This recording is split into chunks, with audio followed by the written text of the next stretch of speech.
कौन थे तेनालीराम? तेनालीराम तेनाली रमन का जन्म 16वीं सेंचुरी में भारत के आंध्र प्रदेश राज्य के गुंटूर जिले के गांव कर्लापाडू में हुआ था। तेनालीराम एक तेलुगु ब्राह्मण परिवार में जन्मे थे। वह पेशे से कवि थे। वह तेलुगु साहित्य के महान ज्ञानी थे।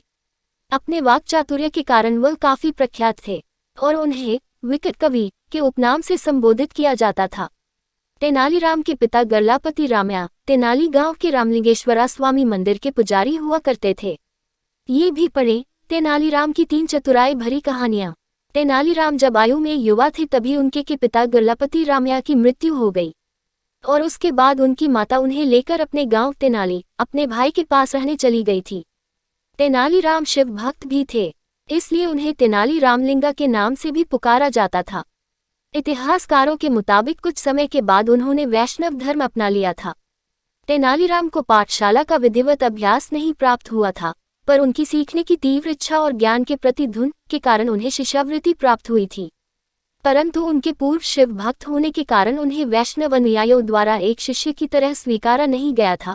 फिर एक महान संत ने उन्हें काली की पूजा करने की सलाह दी और ऐसा कहा जाता है कि संत की बात मानकर तेनालीराम ने काली देवी की खूब तपस्या की और उसी के परिणाम स्वरूप तेनालीराम को देवी काली से उत्कृष्ट हास्य कवि बनने का वरदान मिला।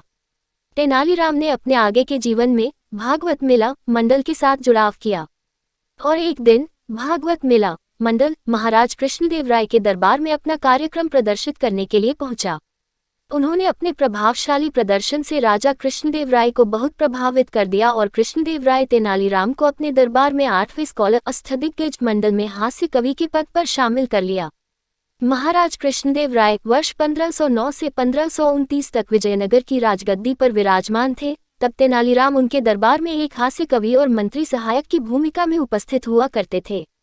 इतिहासकारों के मुताबिक तेनालीराम एक हास्य कवि होने के साथ साथ ज्ञानी और चतुर व्यक्ति थे।